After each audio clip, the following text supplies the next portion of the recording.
우리 다 같이 사도신경으로 신앙 고백하심으로 12월 13일 새벽 예배를 하나님께 드리겠습니다. 나는 전능하신 아버지 하나님 천지의 창조주를 믿습니다. 나는 그의 유일하신 아들 우리 주 예수 그리스도를 믿습니다. 그는 성령으로 잉태되어 동정녀 마리아에게서 나시고 본디오 빌라도에게 고난을 받아 십자가에 못 박혀 죽으시고 장사된 지 사흘 만에 죽은 자 가운데서 다시 살아나셨으며 하늘에 오르시어 전능하신 아버지 하나님 우편에 앉아 계시다가 거기로부터 살아있는 자와 죽은 자를 심판하러 오십니다. 나는 성령을 믿으며 거룩한 공교회와 성도의 교제와 죄를 용서받는 것과 몸의 부활과 영생을 믿습니다. 아멘.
오늘 우리에게 주신 하나님 말씀은 요한계시록 14장 14절에서 20절 말씀입니다. 우리 한 목소리로 봉독합니다. 또 내가 보니 흰 구름이 있고 구름 위에 인자와 같은 이가 앉으셨는데 그 머리에는 금면류관이 있고 그 손에는 예리한 낫을 가졌더라. 또 다른 천사가 성전으로부터 나와 구름 위에 앉은 이를 향하여 큰 음성으로 외쳐 이르되 당신의 낫을 휘둘러 거두소서. 땅의 곡식이 다 익어 거둘 때가 이르렀음이니이다 하니 구름 위에 앉으신 이가 낫을 땅에 휘두르매 땅의 곡식이 거두어지는지라. 또 다른 천사가 하늘에 있는 성전에서 나오는데 역시 예리한 낫을 가졌더라. 또 불을 다스리는 다른 천사가 제단으로부터 나와 예리한 낫을 가진 자를 향하여 큰 음성으로 불러 이르되 내 예리한 낫을 휘둘러 땅에 포도송이를 거두라. 그 포도가 익었느니라 하더라. 천사가 낫을 땅에 휘둘러 땅에 포도를 거두어 하나님의 진노의 큰 포도주 틀에 던짐에 성 밖에서 그 틀이 밟히니 틀에서 피가 나서 말 굴레까지 닿았고 1600 스타디온에 퍼졌더라. 아멘. 요한계시록 12장부터 18장까지는 마지막 때에 있을 영적 전쟁과 마지막 심판에 관해서 말씀하고 있기 때문에 조금 무섭게 느껴지는 그 상징적인 말도 나오고 또 이렇게 어려운 말씀 나오는데 우리가 이 말씀을 근본의 취지를 알면 단지 무섭거나 단지 공포스러운 이런 것만 아니라 하나님께서 우리에게 주신 소망과 믿음이 된다고 말씀드렸습니다. 그런 취지를 가지고 말씀을 잘 이해하시면 좋을 것 같습니다. 14절에서 16절까지의 낫을 거두시는 그런 장면이 나오고 또 17절부터 이제 20절까지 또 낫을 거두는 장면이 나오는데 약간 대조되고 있죠. 14절부터 16절까지는 의인의 추수라고 볼 수가 있고 그 다음에 17절부터 20절까지는 악인의 추수라고 볼 수가 있죠. 마태복음에도 보면 밭에다 뿌린 이제 씨앗을 보고 자라날 때 보니까 제자들이 물어보는 거죠. 우리가 알곡만 뿌렸는데 가라지가 납니다. 주인님, 이 가라지를 뽑을까요? 하니까 예수님 뭐라 그러세요? 그때 나비둬라. 추수 때가 오면 그때 다 정리한다. 그죠? 우리가 살아가면서 참 이해 안 가는 게 있죠. 저렇게 하기를 왜 하나님이 놔두실까? 궁금한 게 많죠. 왜 하나님께 믿음으로 사는 사람을 좋아하시고 의인은 하나님께 칭찬도 받고 인정도 받고 상급도 받고 악인들은 벌 받고 좀 잘 안 돼야 되는데 세상 살 때는 그렇게 안 보이잖아요. 악인들이 더 잘 되죠. 죄인들이 더 잘 되죠. 사기를 치고 속이고 요령이 있고 막 머리를 굴리는 사람들도 잘 되는 것 같잖아요. 그렇기 때문에 요한계시록에서 분명하게 얘기하고 있죠. 그게 끝이 아니다라는 거죠. 반드시 마지막 때가 오면 너희들이 생각하는 것보다 더 분명하고 확실한 심판이 있다. 여러분, 의인만 부활하나요? 죄인도 부활하나요? 죄인도 부활하죠. 부활은 다 하는데 부활 다음에 어디로 간다는 거예요? 영벌에 가고 우리는 영생에 가고. 우리 어떤 사람들은 죄인은 부활 안 한다 생각하시는 분이 있어요. 다 부활하죠. 악인의 심판, 의인의 심판이 있는데 악인의 심판은 영벌로, 의인의 심판은 영생으로 가는 거예요. 이런 것도 우리가 얼핏 생각하면 의인만 부활하는구나 이렇게 생각하는데 아니에요. 다 부활하죠. 다 부활을 해서 심판을 받고 영생으로 갈 건지 영벌로 갈 건지 그게 이제 14절부터 20절까지 나오는 마지막 추수에 관한 말씀이라고 볼 수 있습니다. 인자와 같은 이가 흰 구름이 있고 인자와 같은 이가 있어요. 이거는 예수님을 상징하는 거죠. 금면류관이 있기 때문에 예수님을 상징하는 거라고 볼 수 있는데 예리한 낫을 가졌어요. 곡식이든 가라지든 베지 못할 둔탁한 그런 낫이 아니라 어떤 것이든 다 100% 추수할 수 있는 완전하게 추수할 수 있는 예리한 낫을 가졌다라는 거예요. 천사가 말하기를 당신 낫을 휘둘러서 거두소서 곡식이 다 익어 거둘 때가 이르렀다. 15절에 이에요. 이 익었다란 말은요. 이게 거의 너무 익어서 약간 말라가기 바로 직전이에요. 이걸 통해서 우리가 뭘 알 수 있냐면 하나님의 시간 개념을 알 수 있는 거죠. 우리는 현실 생활에서 볼 때 악인들이 잘 되는 걸 보면서 왜 이렇게 하나님 심판하지 않으십니까? 왜 마지막 때가 이렇게 어렵습니까? 지금도 여러 가지 뭐 경제, 문화, 사회적으로, 정치적으로, 종교적으로 막 너무나 힘든 세상이 있잖아요. 그러면은 믿음을 진짜 지키고 산 사람들은 답답하다는 거죠. 하나님 이쯤이면 좀 정리를 해주셔야 우리가 좀 살고 고난도 크게 당하지 않고 어쩌면 우리가 이렇게까지 믿음을 지키기 동안 이렇게 힘들었는데 이제는 좀 이제 마지막 때가 되어야 우리가 좀 살지 않겠습니까? 바라는 마음들이 간절했죠. 그거는 2000년 전에도 똑같죠. 순교를 당하고 박해를 당하고 핍박을 당했던 사람들은 하나님 나라가 속히 오기를 너무 기다리는 거죠. 왜? 너무 힘드니까 믿음을 지키기가. 오늘날도 옛날처럼만큼은 아니어도 그런 마음들이 있지만 그거는 우리가 우리의 입장에서 말하는 거고 하나님의 시간 개념은 다 익을 때까지 주님 기다리시는 거죠. 그래서 베드로도 이런 얘기를 해죠. 똑같이 여기는 사도 요한이 말하고 있지만 베드로도 제자들, 하나님의 뜻을 바르게 깨달은 제자들은 동일한 관점에서 얘기를 하고 있죠. 베드로후서 3장 8절 이후에 나옵니다. 항상 베드로도 우리에게 말씀하는 게 뭐냐면 하나님의 시간이 우리가 생각하는 시간과 다르다. 그래서 나오는 말이 뭐냐면 주께는 하루가 1000년 같고 1000년이 하루 같다는 거죠. 우리가 1000년을 기다릴 수 있습니까? 없습니까? 우리는 1000년을 못 기다리죠. 기다리는 것도 아니고 살아봐야 100년이고 100세도 사실 살기가 쉽지 않다라는 거죠. 기껏해야 인간 수명 100년인데 1000년을 어떻게 기다려요? 근데 하나님은 1000년을 하루같이 여기시고 하루를 또 1000년처럼 여기시고 하는 이 개념을 몰라는 우리는 늘 조급한 거죠. 근데 우리가 조급할 필요가 없는 거죠. 우리는 우리의 삶을 살아가고 있으면 되는 거죠. 우리가 그냥 믿음으로 살아가고 있으면 하나님 때가 되면 다 익을 때가 되면 하나님께서 알아서 하시는 거지. 우리가 그러니까 잘못된 신앙은 뭐냐면 자꾸 시간과 날짜에 자꾸 집중하는 거예요. 숫자와 날짜에 너무 집중하는 거예요. 이거 좋은 신앙이 아니에요. 그거는 하나님의 권한이고 하나님이 다 익었다라고 말하는 때가 우리가 눈으로 봤을 때랑은 다르다는 거죠. 우리는 그냥 가을이면 이제 밭에 나가서 곡식이 노란 색깔이면 익었다 그러는데 하나님이 익었다고 하는 건요. 그 정도 익은 게 아니라 너무 익어서 오히려 말라갈 정도의 다 익었다라는 말은 그 정도의 개념을 얘기하는 거예요. 성경에서는 그냥 겉에만 노랗고 보이는 게 익은 게 아니라 너무 익어서 왜 안 거두시지? 저거 먹을 수 없을 것 같은 그 상황까지 가는 거죠. 이건 뭐냐면 하나님께서 모든 사람이 구원받기를 마지막까지 기다리시는 하나님의 간절한 마음을 표현하고 있는 거예요. 다 익었다라는 게 그냥 겉으로 봤을 때 익었구나. 곡식이 다 좋겠구나. 배서 먹자 이런 게 아니라 다 익었는데도 불구하고 기다리는 거예요. 더 익고 더 익고 더 익어서 정말 이제는 배지 않으면 안 될 정도까지 기다리시는 표현이 다 익어요. 다 익어. 의인도 다 익을 때까지. 뒤에 보면 악인도 다 익을 때까지. 포도송이도 다 익을 때까지 기다리지 악인은 덜 익을 때까지 기다리고 의인만 다 익을 때까지 기다리는 게 아니에요.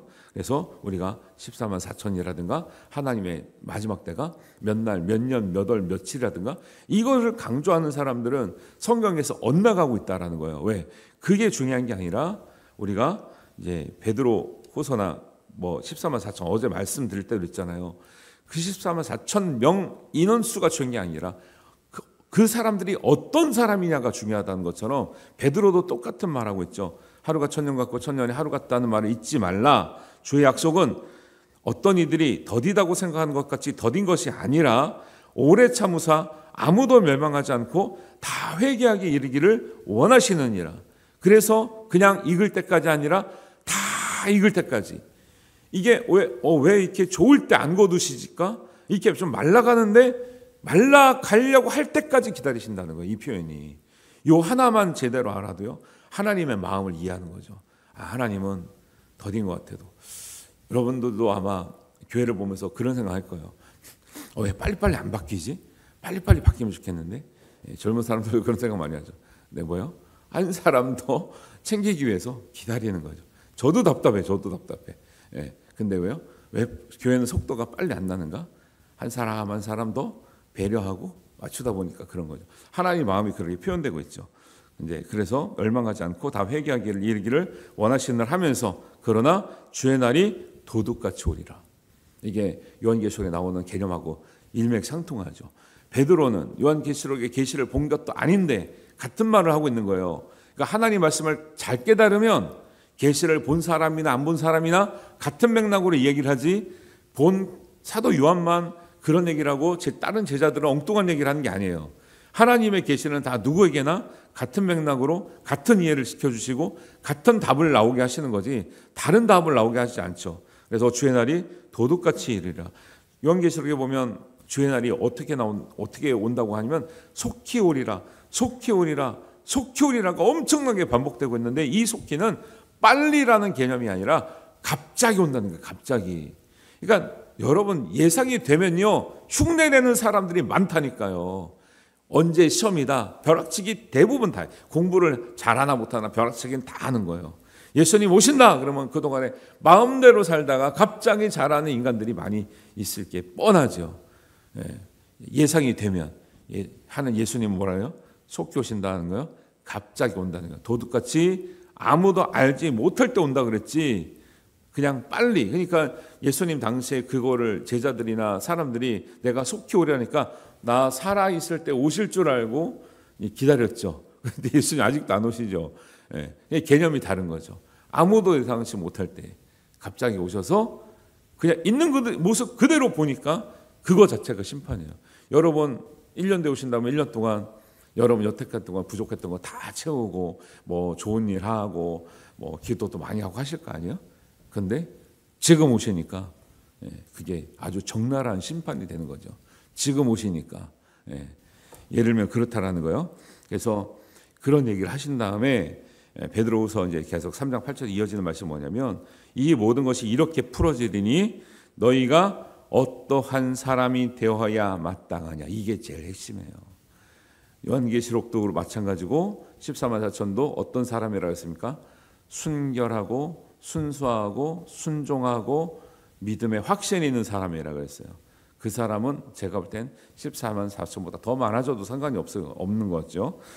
여기도 베드로서에도 말한 종말을 말하면서 너희가 어떠한 사람이 되어야 마땅한지를 고민하고 기도하고 말씀으로 그렇게 살아내는 것이 중요하지. 날짜를 알고 시간을 알고 우리는 어차피 하나님의 시간을 이해할 수 없고 하나님의 날짜와 하나님의 숫자를 이해할 수 없다라는 거예요. 우리가 어떤 사람이 되는 게 중요하다는 거지. 그거를 헤아리고 몇 명인지를 자꾸 강조하는 건 성경이 말한 뜻과 어긋나는 거죠. 그래서 너희가 어떤 사람이 되어야 마땅하냐 하면서 답이 나오겠어요? 안 나오겠어요? 나오죠. 거룩한 행실과 경건함으로 하나님의 날이 임하기를 바라보고 간절히 사모하라. 언제 오실지 모르지만 거룩한 행실과 경건함으로 하나님의 날이 임하기를 바라보고 간절히 사모하라. 이렇게 사모하시기를 바랍니다. 그때는 하늘에서 하늘이 불에 타서 풀어지고 물질이 뜨거운 불에 녹아지려니와 우리는 그의 약속대로 의가 있는 곳인 새 하늘과 새 땅을 바라보는도다. 의인에게는 심판이 두려운 것이에요? 우리가 기뻐할 것이에요? 우리가 믿음으로 사는, 의인이라고 하는 건 완벽한 사람 말하는 것이 아니라 믿음으로 산 사람에게는 마지막 심판도 우리에게는 기쁨이 될 줄로 믿습니다. 근데 의인으로 살지 못했던 사람들은 이 마지막 심판에 온다는 것은 끔찍한 일인 거죠. 그러니까 우리가 두려움으로 준비할 것이 아니라 기쁨과 설레임과 소망으로 준비할 수 있는 믿음을 가지시기를 주님의 이름으로 축복합니다. 어떤 사람이 되는 게 중요하다는 거예요. 어떤 사람이 되어야 마땅하냐. 이 말씀을 꼭 기억하시기 바랍니다. 14만 4천은 숫자에 있는 게 아니고 그들의 삶에 있었다. 믿음에 있었다라는 거예요. 이걸 기억하지 못하면 성경이 엉뚱한 데로 갑니다. 그리고 이제 17절에 나오는 악인들에 대한 추수는 예리한 낫을 가졌죠. 똑같이. 그 다음에 불을 다스리는 천사. 왜 14절부터 16절에는 불이 없는데 18절에는 불을 가진 천사가 같이 등장할까요? 낫과 함께 쭉정이는 뭐와? 불에 태우리라 그랬잖아요. 예수님이. 그러니까 예수님이 마태복음에서 말씀한 그 말씀이 그대로 이루어지는 거죠. 그대로. 그러니까 이상하잖아요. 14절에서 16절은 불을 가진 천사 안 나오죠. 왜? 곡식단에 뭐와? 모을 이 의인의 추수예요. 앞에는. 근데 뒤에는 악인의 추수는 가라지를 모아서 어떻게 해야 돼요? 태워야 되니까 불을 가진 천사가 있죠. 근데 불을 가진 천사가 나타났고 그 다음에 여기는 포도송이를 거둔, 원래는 포도송이가 좋은 의미로 많이 쓰이는데 여기는 조금 그렇지는 않은 것 같아요. 그래서 포도송이를 거두라. 여기도 다 익었다 그래요. 18절 끝에 보면 그 포도가 익었느냐나 할 때 아까 익었다 할 때도 뭐예요? 악인들이 완전히 진짜 악인인지 돌이킬 수 있는 기회는 없는지 예수님이 끝까지 기다리시는 거죠. 어설프게 겉으로 한번 죄졌구나 저거 다 멸망시켜보자 이렇게 하시는 경우가 없고요. 의인이든 악인이든 끝까지 기다리시고 정말 저거 이제는 더 이상 이제 더 늦으면 못 먹을 건데 그때까지 기다리시는 거죠. 그때까지 기다리셔서 심판하시기 때문에 하나님의 심판은 얼렁뚱땅 심판이 아니라 완전한 심판인 거죠. 왜 이렇게 빨리 해서 저한테 시간이 더 있었으면 괜찮았을 건데요. 아니요. 하나님 앞에서는 핑계할 수가 없는 거죠. 부자와 나사로 이야기 나오잖아요. 나사로를 보내면 우리 가족이 믿었을 텐데요. 아니야. 그들에게는 하나님 말씀 전하는 선지자도 있고 제사장도 있고 다 있어. 그들이 전하는 말도 믿지 않으면 나사로가 가도 믿지 않아. 너희들에게는 충분한 시간이 있었어 라고 말씀하셨지. 그래, 너희가 기회가 없었구나, 시간이 부족했구나, 그래서 못 믿었구나. 우리는 말할 수 있지만 하나님 앞에 가면 그렇게 말할 수 없다라는 거예요. 시간이 짧아서 못 믿습니까? 그거는 사실 핑계죠. 기회가 없어서 못 믿습니까? 교회가 없어서 못 믿었습니까? 복음 전하는 사람이 없어서 못 믿었습니까? 성경책이 없어서 못 믿었습니까? 옛날에는 그게 조금 핑계가 될 수 있을지 몰라도 오늘날에는 하나님이 더 명확한 심판을 하고 있죠. 왜? 복음이 안 들어가 있는 곳이 어디 있어요 지금? 웬만하면 다 들어가 있죠. 정말 오지 막 이런 미전도 종교 이런 데가 안 들어가 있지. 정말 우리나라만 봐도요. 복음을 몰라서 안 믿는다고요? 교회가 없어서 안 믿는다고요? 식구들 중에 믿는 사람이 없어서 안 믿는다고요? 말이 돼야 안 돼요? 안 되죠. 근데 옛날이나 지금이나 하나님 오실 때는 하나님의 심판은 그렇게 우리가 생각하는 것처럼 기회가 없어서 시간이 없어서 이렇게 핑계할 수 없다는 것을 분명하게 얘기하고 있는 것을 우리가 알 수 있는 거죠. 그 악인들을 거둬가지고 포도주 틀에서 넣었다라는 거예요. 좀 사실 무섭죠. 사실은 포도송이를 걷어서 낫을 휘둘러 걷어가지고 진노의 큰 포도주 틀에 던지니 성 밖에서 상징적으로 이 송이들의 그 즙들이 막 흘러나오는데 그게 뭐라는 거죠? 그게 피라는 거죠. 얼마나 무섭습니까? 이것이 말 굴레까지 닿고 1600 스타디온인데 1600 스타디온을 계산하면 300km, 300km. 여러분 이게 즙이 짜져가지고 그게 피라서 또 무섭긴 한데 그게 포도송이가 눌러져가지고 그 즙이 300km를 흘러갈 정도의 양이면요. 이 세상에 악인들이 한두 명이라는 거예요. 생각보다 엄청나 많다는 거예요. 엄청나 많다는. 하나님도 아신다니까요. 하나님도 이 세상에 악인들이 많은 걸 알아요. 그런데 어떻게 알아? 기다려라. 너희가 원수 갚는 것이 너희에게 있지 않고 내게 있으니 내가 갚으리라. 너희는 뭐하라? 그들을 위해서 오히려 축복하라. 그들이 돌아오기를, 그들이 잘되기를, 회개하기를 축복하라. 원수는 하나님이 갚으시겠다라는 거예요.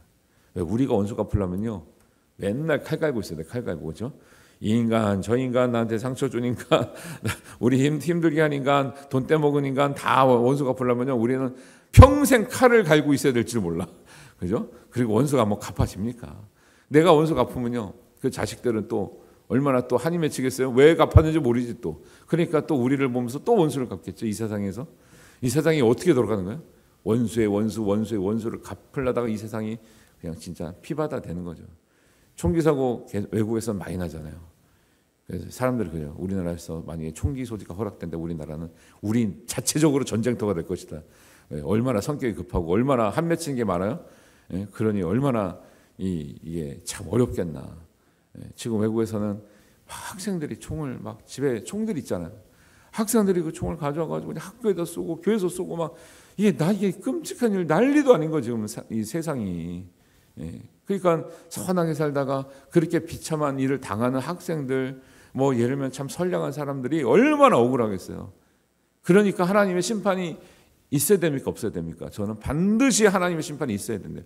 그렇게 선량하게 살다가 어떤 면에서는 순수하게 살다가 믿음으로 살다가 억울한 일을 당하거나 아니면은 정말 자기가 뜻하지 않는 사고나 어떤 불행을 당한 사람들이 지금은 이게 끝이라고 하면 얼마나 인생이 비참하고 안타까워요. 그러나 하나님께서 모든 핑계할 수 없도록 마지막 때는 하나님이 정확하게 한 곡식도 빼놓지 않도록 예리한 낫을 가지고 마지막 거두셔서 정말 알곡과 가라지를 나누시고 악인들은 이런 포도틀에서 이게 300km를 넘어갈 정도의 이 즙이 흘렀다는 얘기 엄청난 거죠.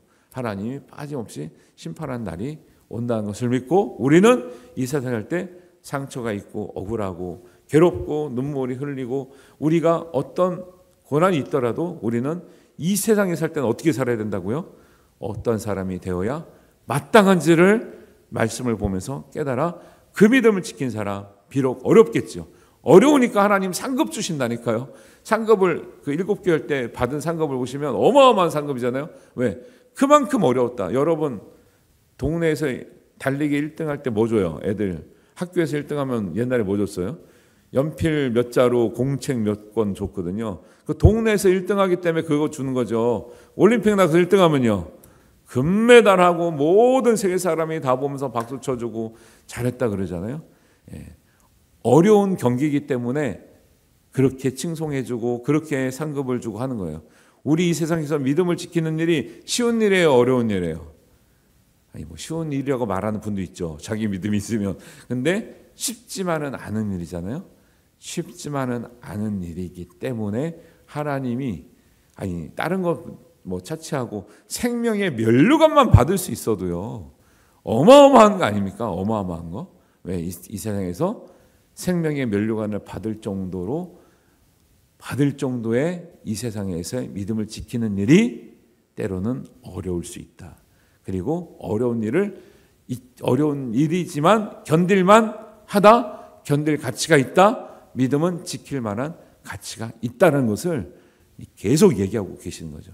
마지막까지 여러분 어떤 사람이 되어야 마땅한지를 묵상하고 하나님의 말씀으로 기준을 잡으시면서 마지막까지 반드시 승리하는 우리 모든 우리 성도들 되시기를 주님의 이름으로 축원합니다.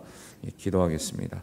하나님 아버지 은혜를 감사합니다. 오늘 말씀을 통해서 마지막 때의 심판을 바라보면서 두려워하는 것이 아니라 우리가 정말 우리가 믿음을 지킨 보람이 있구나. 마지막에 하나님 우리를 이렇게 정말 우리의 손을 들어주시는구나. 악인들과 의인을 구별해 주시는가를 보면서 우리가 의인으로 믿음으로 살 우리가 확신이 있고 우리가 믿음을 갖기를 원합니다. 어떤 사람이 될지를 마땅히 생각하면서 거룩한 행실과 경건함으로 하나님의 나라에 임하기를 바라보고 간절히 사모하는 우리 모든 성도 되게 하여 주시옵소서. 잘 지키다가 마지막에 실패하는 사람이 아니라 어렵지만 어려운 과정을 꿋꿋이 한 걸음 한 걸음 가가면서 하나님의 새하늘과 새 땅에 이를 때까지 우리가 믿음으로 승리하며 우리가 함께 승리하며 온전히 승리하는 우리 모든 성도 되게 하여 주시옵소서. 하나님께서 이루실 줄 믿사오며 우리 주님 예수님의 이름으로 기도하옵나이다. 아멘. 하늘에 계신 우리 아버지, 아버지의 이름을 거룩하게 하시며 아버지의 나라가 오게 하시며 아버지의 뜻이 하늘에서와 같이 땅에서도 이루어지게 하소서. 오늘 우리에게 일용할 양식을 주시고 우리가 우리에게 잘못한 사람을 용서하여 준 것 같이 우리 죄를 용서하여 주시고 우리를 시험에 빠지지 않게 하시고 악에서 구하소서. 나라와 권능과 영광이 영원히 아버지의 것입니다. 아멘.